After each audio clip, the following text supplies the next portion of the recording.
ரிஷபராசி அன்பு சொந்தங்கள் அனைவருக்கும் வணக்கங்க. ரிஷபம் அப்படின்னா அவங்களுடைய குணம் என்ன தெரியுங்களா? தனித்துவமான சிந்தனைக்கு சொந்தக்காரங்க. யாருக்கும் பயப்பட மாட்டாங்க. எதையோ எதிர்த்து நிற்கக்கூடிய துணிச்சல் படைச்சவங்க. அதாவது ராசி மண்டலத்தை பொறுத்த வரைக்கும் கால புருஷனுடைய உருவமாக நம்ம எடுத்துக்கிட்டோம் அப்படின்னா மேச ராசி கபாலம் அப்படிங்கிற மாதிரி ரிஷபராசி முகமாகும். சகல கலைகளுக்கும் அழகியலுக்கும் அதிபதியான சுக்கிரன் இவங்களுடைய ராசிக்கு அதிபதியாக வர்றதுனால முக அழகுக்கு முக்கியத்துவம் கொடுப்பாங்க. நல்ல வசீகர தோற்றத்தை கொண்டவங்க. புத்தக வாசிப்புனா இவங்களுக்கு ரொம்ப பிடிக்குங்க. அதே மாதிரி இவங்க எதிர்த்து போராடுறதுல கடினமானவங்க. இவங்களை யாராவது எதிர்க்கிறாங்க அப்படின்னா அவங்க தான் தோத்து போவாங்க. இவங்க எப்பவுமே சவாலாக இருக்கக்கூடியவங்க. ஆனால் இயல்புலேயே பார்த்தோன்னா ரொம்ப சாதுவாக தெரிவாங்க. எல்லாத்துக்கும் மேலே ரிஷபம் அப்படிங்கிறவங்க உதாரண புருஷர்களாக திகழக்கூடியவங்க. செயல்பாடுகளுக்கு மற்றவங்களுக்கு ஒரு சிறந்த வழிகாட்டுதலாக இருக்கும். பொது காரியங்களில் இவங்க ஈடுபாடு அதிகமாக வச்சுருப்பாங்க. அதே மாதிரி எந்த ஒரு பொது விஷயத்துலையுமே 4 பேர் மாதிரி நானும் வந்தேன் நானும் போனேன் அப்படிங்கிற மாதிரியெல்லாம் இருக்க மாட்டாங்க. எல்லா வேலையுமே முன்னின்று செய்யக்கூடிய இவங்க பொது விஷயங்களுக்கு இவ்வளவு முக்கியத்துவம் கொடுக்கறாங்க அப்படின்னா வீட்டு விஷயத்துக்கு சொந்த பந்தங்களுக்கு நல்லது கெட்டதுக்கெல்லாம் எப்படி இருப்பாங்க? எல்லோருக்கும் ஓடி போய் சேவை செய்வாங்க. எல்லோருடைய அசிங்கத்துக்கும் அவமானத்துக்கும் இவங்க தான் தலை குனிஞ்சு நிற்பாங்க. தகுதியே இல்லாதவங்களா அவங்கள போட்டு பேசிக்கிட்டே இருப்பாங்க. ஆனால் இவங்க அவங்க வயசுக்கும் அவங்களுடைய உறவுக்கும் மரியாதை கொடுத்து மண்ணை பார்த்து தலை குனிஞ்சு நிற்பீங்க. இல்லைன்னு மறுக்க முடியுமா? எல்லாருக்கும் நல்லது கெட்டதுன்னா ரிஷபராசிக்காரங்களை தான் கூப்பிடுவாங்க. ஆனால் ரிஷபம் இத்தனை வேலையும் இழுத்து போட்டு செஞ்சாலும் நல்லது கெட்டதை பார்த்தாலும் கடைசியில் பேர் என்ன தெரியுமா? அவன்லாம் ஒரு ஆள், அவன்லாம் ஒரு ஆள் அப்படின்னு துச்சமாக தூக்கி எறிஞ்சு பேசுவாங்க. ஆனால் அதை எப்போவுமே பொருட்படுத்தாமல் ரிஷபம் தன்னோட கடமையை கண்ணும் கருத்துமாக செஞ்சு முடிப்பீங்க. சொல்லப்போனால் தன்னோட உணர்வுகளையுமே மற்றவங்களுக்கு மறந்து மற்றவங்களுடைய உணர்வுகளுக்கு மதிப்பு கொடுக்கறதுனாலேயே ரிஷபம் இது நாள் வரைக்கும் வாழ்க்கையில் ஒரு படி கூட முன்னேற்றம் அடையலைங்க. எந்த ஒரு விஷயமா இருந்தாலுமே தைரியமாக செய்வீங்க. இத்தனை கஷ்டங்களையும் படுறதுனாலேயே ரிஷபம் இது நாள் வரைக்கும் ஒரு நாள் கூட வாழ்க்கையில் ஒரு படி முன்னேறினதே கிடையாது. எப்போவுமே கீழே தான் இருக்கீங்க. ஒரு படி கூட முன்னேற முடியல. இது இல்லைன்னு ரிஷபராசிக்காரங்க மறுக்க முடியுமா? இப்படிப்பட்ட குணாதிசயங்கள் கொண்ட உயரமான சிந்தனைகள் கொண்ட ரிஷபத்திற்கு என்ன நடக்க போகுது? சுழற்சி அடிக்க போகும் குரு சுக்கிர பயிற்சி. இது கட்டாயம் நடந்தே தீருங்க. நீங்கள் எதிர்பார்க்காத அளவுக்கு சுக்கிரனோட பயிற்சியானது உங்களுக்கு ஆரம்பமாயிருச்சுங்க. அதனால சுக்கிரன் வந்தாலே போதும். சுக்கிர பகவான் பார்த்தீங்க அப்படின்னா அள்ளி கொடுக்க போகிறவர். அதனால் எந்த ஒரு விஷயத்தையுமே நீங்கள் தவிர்க்காமல் பாருங்கள். ரிஷபராசி அன்பர்களே, சுக்கிர பயிற்சினா என்ன பலன்? உங்கள் ராசியிலிருந்து சுக்கிர பகவான் இப்போ 2ஆம் இடத்துக்கு பயிற்சி ஆகிறாருங்க. அதாவது மிதுன ராசிக்கு பயிற்சி ஆகிறாரு. அது உங்கள் ராசிக்கு 2ஆவது வீடு, குடும்ப வீடு, தன வீடு, வாக்குஸ்தானம். அங்கே ஏற்கனவே குரு பகவான் அமர்ந்திருக்காருங்க. அப்போது குரு சுக்கிரன் இருக்கக்கூடிய இந்த காலகட்டம், அதாவது எது வரைக்கும் அப்படின்னா உங்களுக்கு இனி வரக்கூடிய பாதி நாட்கள், இந்த வருஷத்தோட பாதி நாட்கள். அதே சமயத்தில் 6க்குரியவன் கடன், நோய், எதிர்ப்பு, பகையை தரக்கூடியவனும் அந்த சுக்கிரன் தான். அந்த சுக்கிரன் இப்போ 2ஆம் இடத்துல அமர போகிறாருங்க. யாரோட சேர போகிறாரு? குருவோட. குருங்கிறது யாருங்க? உங்கள் ராசிக்கு 8க்குரியவன், அஷ்டமாதிபதி. அதே சமயத்தில் 11க்குரியவர், லாபத்தை கொடுக்கக்கூடியவனும் அதே குரு பகவான். அப்போ என்ன அர்த்தம்? 2ஆம் இடத்துல சேர்றாங்க. 2ஆம் இடம் அப்படிங்கிறது தான் குடும்ப வாக்குஸ்தானம் அப்படிங்கிற ஒரு இடம். அப்போது தனஸ்தானத்தோட அதிபதியே இருக்கக்கூடிய அந்த தனம் அப்படிங்கிற இடத்துல தனக்காரகன் உட்காந்துருக்க. அப்போ சுக்கிரன் 2 பொருளாதார கிரகங்கள், பணத்தை கொடுக்கக்கூடிய இந்த 2 கிரகங்களும் தனஸ்தானத்தில் இருக்கும்போது தனத்தை அள்ளி கொடுப்பாங்க. பொருளாதார மேன்மை இருக்குதுங்க.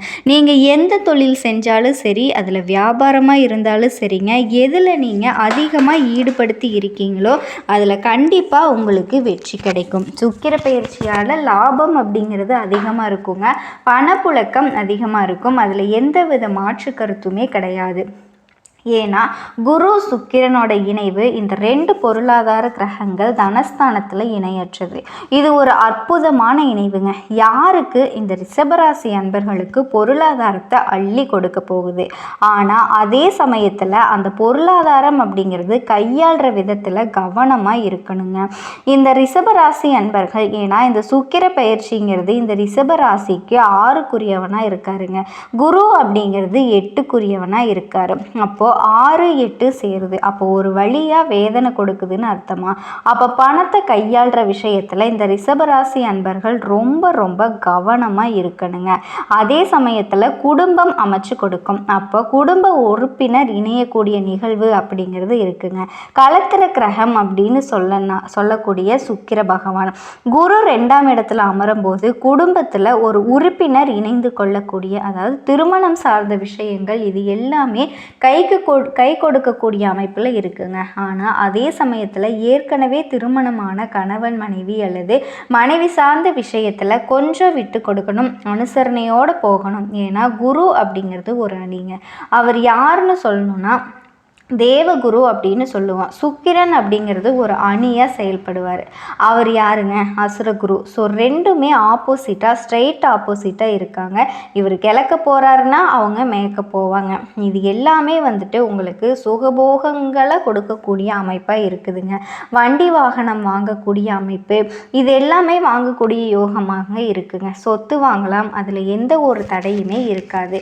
இருக்கிற வீட்டை மாற்றுறது இல்லை வீட்டை ஆல்ட்ரு பண்ணுறது, வீட்டை அழகு செய்கிறது, இது எல்லாமே சிறப்புங்க. ஏற்கனவே இந்த சுக்கிரன் ரிஷபராசி அன்பர்களை, கலைத்துறையில் இருக்கக்கூடிய இந்த ரிஷபராசி அன்பர்களுக்கு இந்த காலகட்டம் பொருளாதாரத்தில் சிறந்து விளங்கும். புதிய ஒப்பந்தங்கள் உங்களுக்கு கிடைக்கும். ஒரு சில ரிஷபராசி அன்பர்களுக்கு கலைத்துறையில் தேடி வரக்கூடிய வாய்ப்பு, சந்தர்ப்பங்கள் உருவாகுங்க. அப்போ கலைத்துறைக்கு என்ட்ரி ஆகிறதுக்கான வாய்ப்புகளை உருவாகும். திடீர் அதிர்ஷ்டத்தை கொடுக்கும். திடீர் பணவரவு அப்படிங்கிறது ஏதாவது ஒரு ஷேர் மார்க்கெட்டு இந்த மாதிரி ஏதாவது ஒரு ரூபத்தில் திடீர் பணமழை கொட்டக்கூடிய அமைப்புங்க. பொருளாதார பிரச்சனையில் நீங்கள் எந்த தொழிலில் எந்த வியாபாரத்தில் இருக்கீங்களோ அதில் பணம் சம்பாதிக்கக்கூடிய வழிமுறைகளை உங்களுடைய முயற்சியால், உங்களுடைய பிளான்னால் எல்லாமே சூப்பராக நடக்குங்க. அதே சமயத்தில் குரு சுக்கிரன் இணைவு பெறும்போது கொஞ்சம் ஹெல்த் சார்ந்த விஷயங்களில் கவனமாக இருக்கணும்.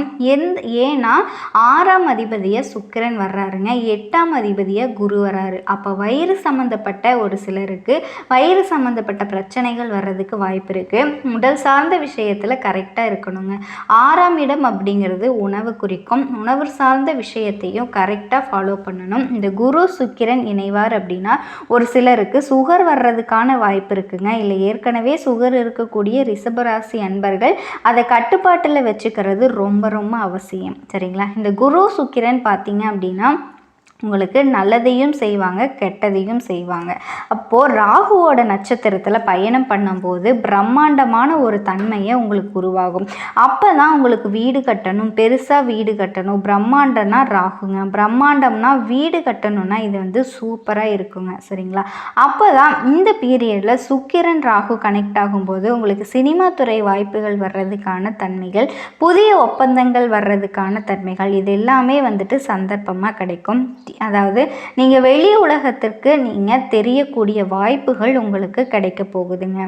கண்டிப்பாக நீங்கள் எதிர்பார்த்த வாய்ப்புகள் இருக்கும். நல்ல தெய்வ வழிபாடு எனக்கு சொல்லுங்கள் அப்படின்னு கேட்குறவங்களுக்கு சொல்கிறேங்க. குரு சுக்கிரன் இணைவு, இதனால் நீங்கள் என்ன பண்ணணும்னா ஸ்ரீரங்கத்துக்கு போய் ஒரு தடவை போயிட்டு வாங்க.